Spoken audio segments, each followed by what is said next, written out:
I have this vision from God. I know this is what he wants us to do, and this is how we're going to do it. For me, there was a part of me that was like, no, I felt like you were trying to use us. I saw what you were trying to do for other people. I didn't see what you were trying to do for us. But then you said, hey, it's time for us to no longer propel other men's visions forward. It's now time that God is telling us that we have a vision that needs to be propelled forward.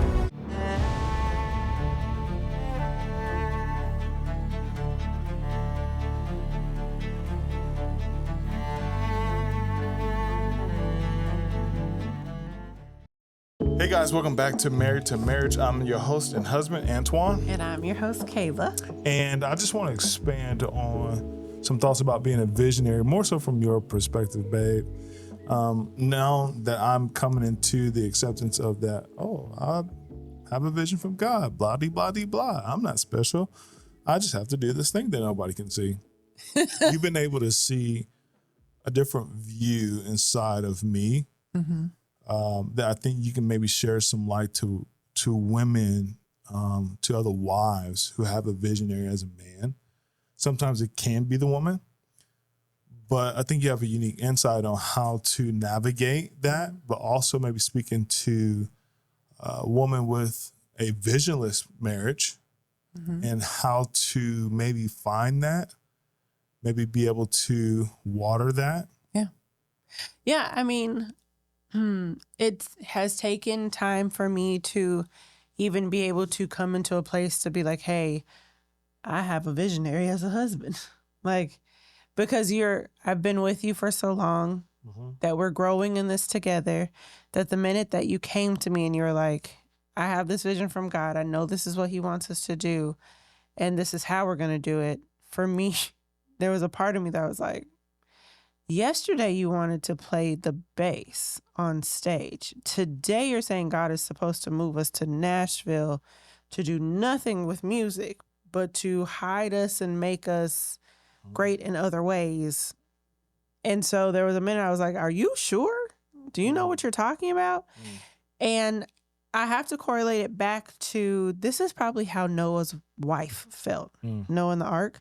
When Noah came to her and was like, hey, God said for me to build the biggest boat this world has ever seen because we're about to be flooded. She probably looked at him and said, baby, you know it ain't rained in 17 years, right? Like, our youngest child has never seen rain, but you want to build a boat because you feel like God told you it's going to flood? Yeah. Oh, okay. And so if you're in that place right now where you're looking at your husband talking about building a boat, but it hasn't rained, or your husband is telling you that it's time for you to move. That there's no proof. There's no sign. Yeah. He's saying, hey, this is what God has told us to do, to step out on, what to was some do. of the things that, if I said this and you didn't see it, because I know that was a big thing, that kind of pissed me off, to be honest. And Tell us the truth. And made me insecure. It was like, you don't see what I'm trying to do. You were like, no, I don't see the... I saw what you were trying to do for other people. I didn't see what you were trying to do for us. I could see you doing it in other people. You're gifted in that. You're well-versed. You can speak. I did not see the part that we played as a family in it. It felt more like you were trying to do it to prove a point to other people that if I can do this for my family, I can do it for you. But that wasn't necessary. Now, being more mature, that isn't by any means obviously what you were trying to do. You really felt like God was saying, hey, you guys have something unique, something special, let's show it. Versus me being like, you're just trying to use us as a pawn to get to another place. And so I think that's where a lot of You felt like I was letting people use us? No, I felt like you were trying to use us as a picture of, because you have beautiful kids, because I'm not going to say much in front of people.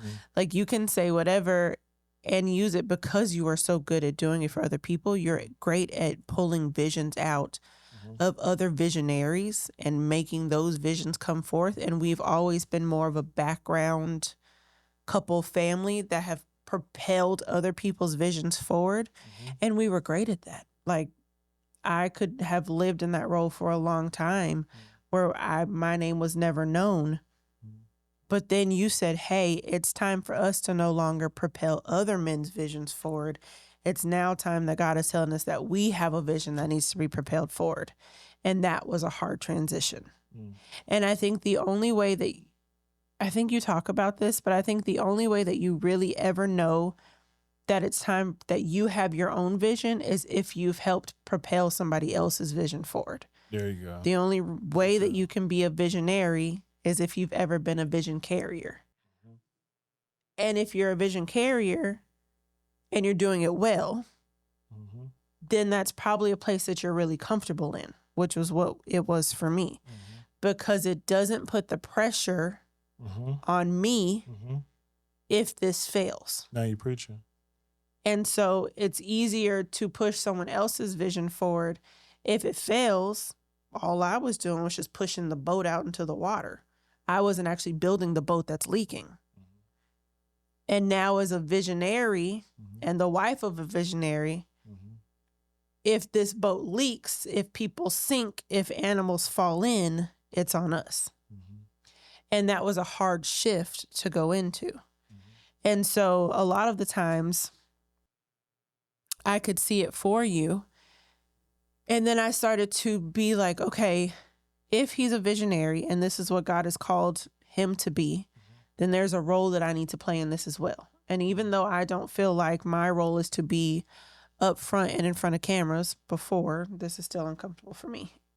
Even though I don't feel like my place is to be all on social media shouting it from the rooftops, my place is to pray for this man to push forward the vision that God has called him to be, the vision that God has placed in his heart, the vision that God has called upon our family. And so a lot of times, I'll share with you what my prayer was. My prayer was that every time Antoine opens his mouth, God speaks through him. Antoine's name is being said in rooms that he has never stepped foot in. There are men that know his name and all the great things that he can do and that God has given him that he doesn't even know about, that even if he never meets them, his name has already been said. That before his feet touch the ground of a place, God has already placed angels before him so that the groundwork has been laid. And I would pray these prayers for you over and over again. Even when I didn't understand what was happening, even when I didn't know exactly what my role was in this, because I felt very inadequate in all of it, because I've said this in another podcast. In the beginning, when we were doing all of this, I felt like I was the insignificant, inadequate spouse because God wasn't speaking directly to me. He was speaking through you to me. Yeah. And I had to learn my place in that, to be like, as the lead of our family, as the head of our household, this is how it's going to go sometimes. Sometimes I'm going to have to learn what my role is and what God is saying through the lead and the head of my house, which is my husband, which is kind of where Eve messed up in the garden. Had Adam told her what God had said in the very beginning, then she would have listened to her lead and the fall of man would have never happened. I digress. That's a whole different topic. However, some of those prayers that I had to pray, I think there was a point that you were like, you heard me praying them. You said, babe, stop praying those prayers now. Like, I've been before great men. I have done all these things. It's coming a little too fast. Like, let's put a halt to it for a minute. But the reason that I started praying those is because I went back to Proverbs 31, and in there I'll go into this on another podcast. But in Proverbs 31, when you really start to read it as a mature adult woman, you read that the Proverbs 31 woman is a Proverbs 31 wife. She's just not some like a random girl or woman that you're supposed to aspire to be. She's somebody's wife. In order for her to be somebody's wife and to do all these amazing roles and things, her husband had to be great and his name had to be known in front of other great men. He sat at the gates and was known amongst the people for all the works that he had done. And in order for that to happen, I had to pray that you would be placed in front of the great men doing the great things that you're supposed to do in order for me to be able to rise up to be the woman that you needed me to be, to be the wife that I needed to be. And so sometimes it's hard, though, to have a relationship that is based off of the other person. We are in a relationship that the majority of what we do is based off of Antoine's talents, Antoine's voice, Antoine's knowledge, Antoine's nerdiness, Antoine's hands and tech, and he's able to do all the things. And I had to find my place in being like, even though Antoine is the front man and the forefront of this family, of this vision of what God is calling us to do, I am not less because of that. My role just looks different. What I have to do just looks different. And so as a visionary's wife, your first role is to pray for that visionary. Just like you would do if you were propelling somebody else's vision forward. You're praying that it doesn't fail. You're praying that you are helping to propel them in the right way. It's the same way that you need to pray for the visionary husband that you have. And also to know that you are in a really unique position that God has placed you in to be somebody who is stronger than you would have ever known. I say this all the time. Antoine would not be able to be married to anyone else as a visionary except for me, because I have been placed in your life to be able to carry and shoulder the things that come with being a visionary's wife. The reason that a lot of times marriages don't work out is because there's a visionary and you don't want to go through the things that come with being married to a visionary.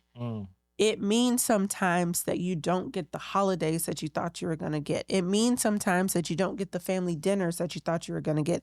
It means sometimes that he doesn't show up, but you can't hold resentment in your heart because he's propelling a vision forward from God that is much more important.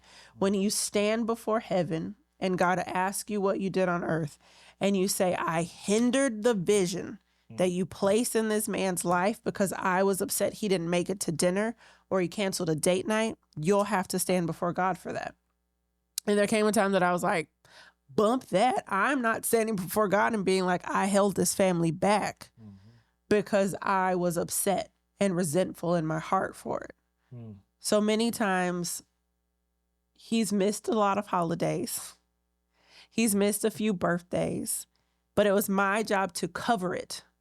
I have become a cover for you, not just a prayer cover, but a covering over the things that you might have missed out on, the dinners you didn't get to make, the family functions that didn't get to happen, the reasons that we were late to some place. I have become a cover for that. Our children will never know lack, that their father was not there for something, because I covered those tracks. Our children will never feel like, hey, daddy thought that this was more important because mommy covered it.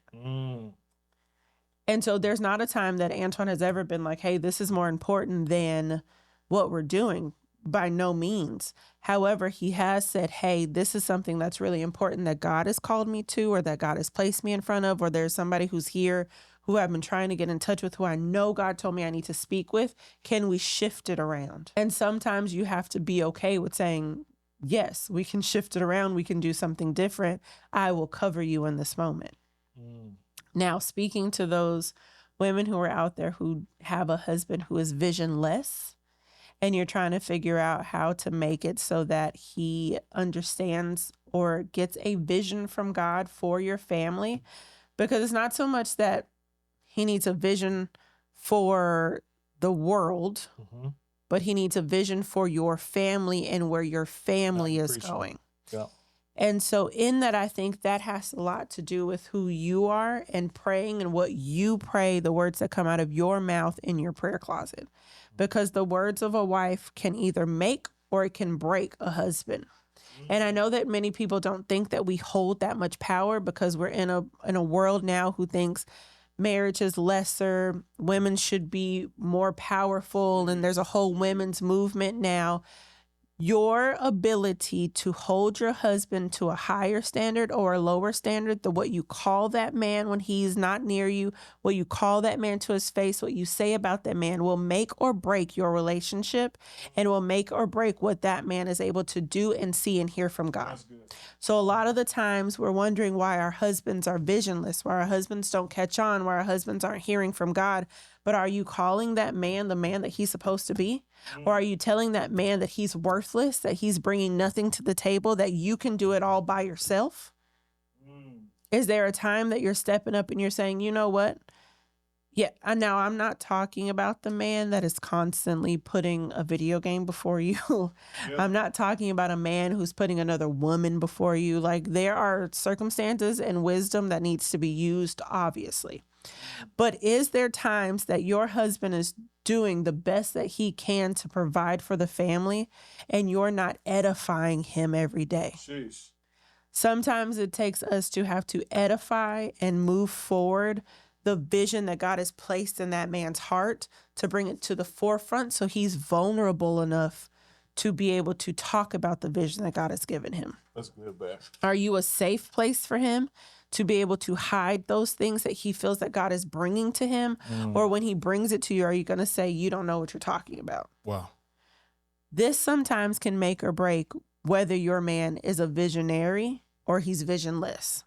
And so in our prayer closet, in your prayer closet, in your prayer time, if you are praying, first of all, if you're not praying for your husband, this could be why you are in a visionless marriage. The foundation you have to build for your marriage sometimes look like you praying, even though you feel like your husband is not. Because a lot of times when we were at the very beginning of our relationship, I was praying for our relationship and you were thinking. I was spiritual. He was logical. Super logical. Yeah. I was talking to God every day. He was talking about God and like, is this really? But I had the grace to stay with him until he figured it out. Oh my God. I had the grace to say, hey, you know what, Lord? I know he's lost and confused right now, but I know this is not who you have called him to be. And I thank you for the man that you have called him to be, that he is able to step up and step out and be that man.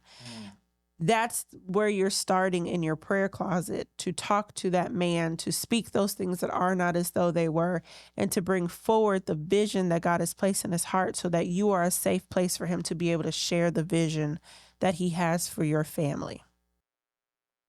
Yeah. Wow. That's special. Yeah. Wow. That's what's been hiding in there, yeah. No, it's a tough axe. It's a tough job. It's a tough yes. Yeah. It's taking years to get you to say yes. It has taken years for me to say yes. Here's the thing. There was a season in life where I was in my prayer closet and God was like, you need to say yes to everything that your husband is saying, because he's hearing from me. I'm giving him the steps, but you're hindering this relationship and where we're supposed to go. And I didn't say yes that year or the next year. Yeah. It wasn't until I was in a situation, I don't even know if it was like a major situation, but one day he said something to me that sparked what I was thinking. He was like, you're the one that's holding us back from being able to move forward in this vision and what God has called us to do. Now, before he was talking about my vision, what my vision is, blah, blah, blah. The minute he said what God has called us to do and you're holding us back, and I said, you know what? That ain't worth it for me. It ain't worth it for me to stand in heaven and be like, you know what? I ain't really feel like doing it. I ain't think what you had for me was for me. Like how silly does that sound? And so I had to step out of the way of myself and die to myself, just like the Bible tells us to do, and say yes to what because knowing that I'm married to the correct man helps. So knowing that he will never steer us in the wrong direction. And even if he did, that he would have the wisdom enough to steer us back on the path that we're supposed to go. Yeah. And I think that's a lot of the time. It takes a lot of trust. It takes a lot of grace. It takes a lot of patience. Yeah. It takes a lot of love. Yeah. And I think it's very kind for you to share that. I think what's sensitive is I'm not the guy that said God said something. Or 100%. I got a vision like the God. Like, wait a second, Beyonce, bro. I know, like that kind of 100%. access. But being in this marriage and the ability to serve, you heard my wife mention that I serve first. I've served in any position I've ever been in. I've served my way to checks and to deposits. Mm-hmm. And for us to obtain a vision from God, it was almost like wait, how can it be? Too, we know what other people do when they get visions from God. And it had nothing to do with us. But that was the thing, is it shouldn't have anything to do with us, because our hearts always need to be in the right positions, not only to be able to serve out of the right heart. God says whenever you give something, don't give something or serve something expecting a return on it. Mm-hmm. So that was the same thing we have to learn internally, is like, God, like, yeah, this vision sound big, multi-millions. Can I do it without ever getting anything out of it? If I buy all these cameras, make all these coffee dates and networking and leaving the family and going on tours and starting these companies and meeting these people and starting to see you, and we gain nothing, is it worth it? We gain nothing, but the impact that was made helps to propel someone else forward. Yeah. That's the place that we had to get to. Yeah. Again, I know I say this in like every podcast. It's part of building that foundation for your marriage, what you'll stand for and what you won't stand for. And ours, I think, has always been that we will not get to a place where we're serving God, but serving man as well. Yeah. That's just a really religious way to say we will not allow what God has placed in our hearts to get tainted by money, by chasing after things, by allowing things like us being okay with living in an 1,100 square foot home and driving a Tiguan, but sitting in front of thousands of dollars of cameras to propel a vision. Don't make sense. Makes no sense. But part of our foundation in our marriage is knowing that we are building something for the kingdom. So we live a kingdom life. That does not mean that we have to live out of our car, but it also does not mean that we have to drive the newest Tesla. Which ain't nothing wrong. Nothing's wrong with that. But for us, that's not what it looked like right now. Yeah. That we had to build the foundation to say, I homeschool our children every day, but we also incorporate technology and production. Like, there's just some things that we had to give up. Yeah. And were we okay with giving them up in order to make an impact, even if no one ever said thank you? Yeah. And I think that we had to go through a lot of things where we have helped propel other people's visions forward and propel other people into the place that they are supposed to be. And now they're sitting high and they're doing exactly what they're supposed to do. And their names are great in other places. And they have never said a word to us anymore. It's as if we weren't even part of propelling their vision forward. And that's okay. Yeah.